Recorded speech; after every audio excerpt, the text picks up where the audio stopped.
Hi, everybody. Welcome to the Cozy Cardigans podcast. My name is Mel. I'm the owner and dyer for Big Little Yarn Co., a hand-dyed yarn shop. And I live in Hyogo, Japan with my husband Tim and my son Evie, or Everest. And welcome to the mid-month wrap-up. So hopefully the lighting's okay. I had to put up some artificial lights because it's a bit dark, but I wanted to get this done. I'm having a bit of a sore throat, cough situation, so excuse me if I keep clearing my throat. I think Tim for sure got sick, and I think I'm getting sick because Evie got sick yet again. So this time it's not too bad. He got sick over the weekend. We have he goes to daycare 4 days, and then he's at home for 3 days. So during those 3 days, he was a little sick, but he felt much better by the end of it. So he went off to school. So that was good. So it's been a bit busy. Oh, sorry. The lighting's getting a bit blown out. So it's been a bit busy, but let's see, where should I start? So I've been a bit busy, and I haven't been able to do much knitting and reading, just because that's just how life has been lately. So if you do want to see what I have been getting up to, I did do a reading, knitting little vlog that you can see, that I'll put the link down below, and then also put a little card up here, so you could check that out if you haven't already. But let me just get started. So no finished objects quite yet. I've just been working on the same types of things, so it's been very repetitive, I'd like to say. I don't want to have to repeat the same things over and over, but I did want to check in with you. So anyways, let's just get into it. So no FOs, but some whips.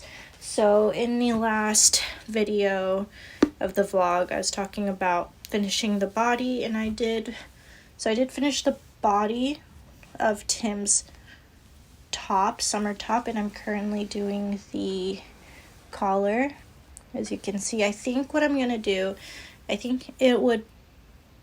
probably wants a bit of a shorter t-shirt style collar. So what I think I'm going to do is to just put a lifeline through these stitches that I have here, and just have him try it on really quickly, because I feel this length would be good, but also I'm wondering if maybe a fold over collar might be nice. So I'd have to just see how it looks on him, but it's been looking really good. Here's the front. It's a bit wonky because the neck is just kind of cinched in, and I was showing you in the last video that there is some armhole shaping here, and yeah, it's been going. So again, this is Amirisu Parade. It's been going. I haven't been able to work on it a ton again because I've just been so busy. So that is my priority, because I really do want to have him wear it at least when it gets a little bit cooler. Right now it's in the low 90s Fahrenheit. But I think next week it'll be in the high 80s, so still not cool enough to wear a knit shirt, I feel especially because it's so humid here in Japan.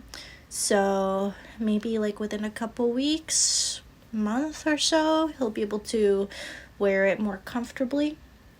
So there's that. And then one other whip is my Poet Socks by Sari Nordlund. Excuse me. So let's see. I've been able to knit. Oh, let me see if I can. There we go. So I have knit up to the heel, turn the heel, and now I'm just working on the foot. So yeah, this is my current commute knit. It's going a lot easier than I thought. I originally thought this stitch pattern here, sorry, the colors are a little blown out from the lighting, but the stitch pattern here looks a little complicated, but once you get the hang of it, it's not too bad. And I also really like how this colorway is looking. This is, again, my own Big Little Yarn Co. colorway for the Ghibli Yarn Club. This is Baker's Assistant. This is for this season's Kiki's delivery service. And yeah, I guess this will be samples because I am planning on doing pre-orders for this and all the other season 2 Ghibli colorways next year, so 2025. But yeah, I really like how this is looking. Hopefully it's showing up okay. Sorry, the lighting's been kind of weird. Let me try to fix it. Is that better? Maybe. I could kind of see it a little bit better. If I turn off the light, it gets really dark, so sorry about that. But yeah, I'm just working on this whenever I can, on the train, when I wait for food, etc., etc. And I'll just show off this cute little stitch marker here. There we go. This is from Amy Shear's online shop. This was it's like I think it was limited edition API month stitch markers. It's like a little matcha whisk, super cute. So yeah, those are the only 2 knits that I've been kind of working on consistently. It's just so hot. I do really want to knit maybe one more summery, like maybe something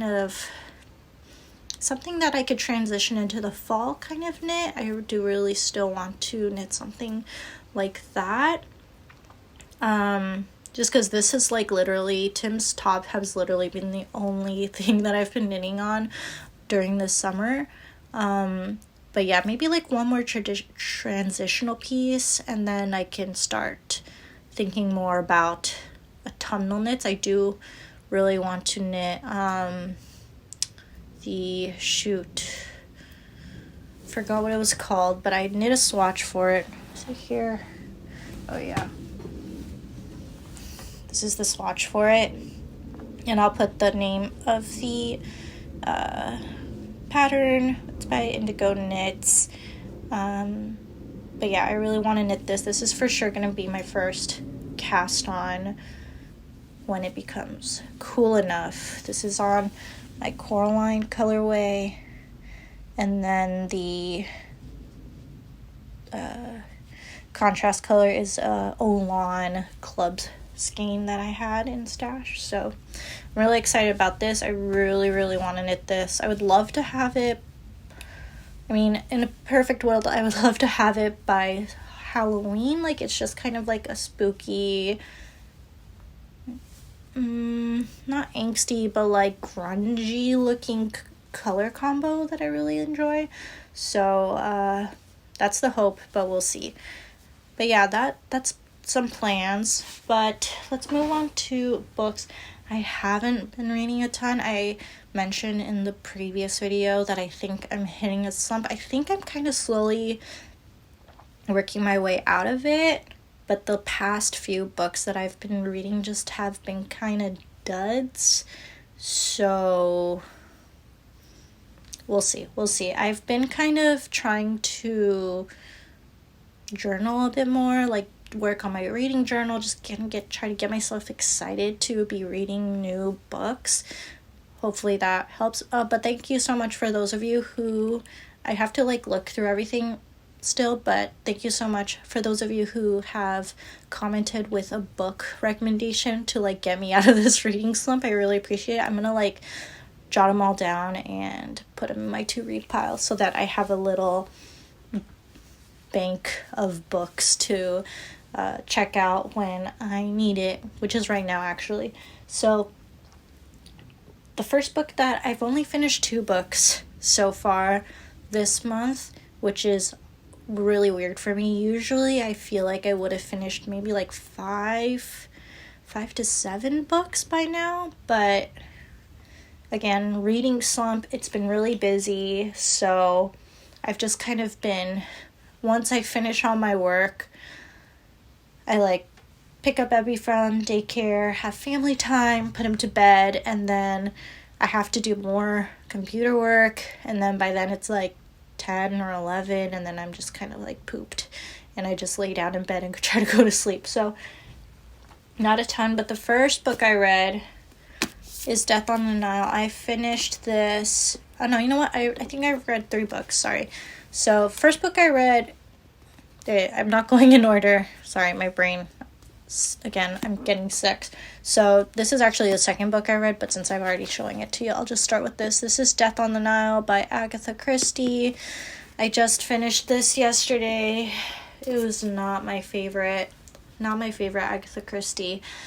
It was really quite dated. It was quite offensive in some parts, and I totally understand, and I mentioned this before, I totally get that it's like sign of the times, you know, like she's just, this from the 1930s, like of course things are not going to be as, you know, correct as they are now, and which is true, but it was just like, I guess because it's set in Egypt, you know, there's a lot of colonizer mentality, like, you know, white people are better kind of thing. So it was just really, it just took me out so much more than usual. Like her usual books are still based in like European countries where these topics don't often come up, and so I'm able to just kind of like poo-poo the, you know, odd remark here and there, but this one, it was just like too much.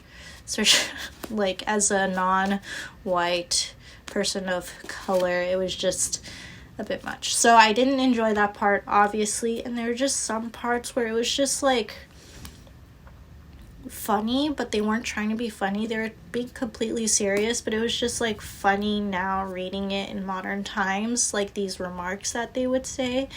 And so that also took me out of the story. I guessed correctly who killed the person, like quite early on, like they died, and then I kind of thought about it like for a bit while I was putting Evie to bed, and then I was like, oh, it's probably this XYZ is probably the reason, and then it was correct. Like I was able to guess it pretty quickly. I feel like this kind of trope is more common now in these modern thrillers, so I was able to guess pretty quickly. I feel like it would have been a bit more shocking and unexpected during the 1930s when this came out. I could totally see that. So yeah, that was also not that great. But yeah, I'm giving it 1.5 stars. Honestly, I wish I could take back the time that I spent reading this, but I wanted to know if I was correct, and I also bought this book, so I ended up reading the whole thing. But yeah, there's that. So not great. And then I also finished the Clocktar duology, The Wonder Engine, and I kind of gave a quick review previous video, so I won't go too far into it this time. But just long story short, I didn't love the second book as much as I liked the first. I think it was a bit too long, a bit too drawn out, a lot of waiting around happening. I wish those slow bits were just kind of cut out so that I could maybe like make one large book. I don't know. But yeah, it was not, I kind of had to push through it so that I could just kind of finish the duology. I think I gave that one, I want to say 2.75 or 3 stars. I'll put the correct star rating in the description box. But yeah, so not great on that end either. And then I finished one other audiobook.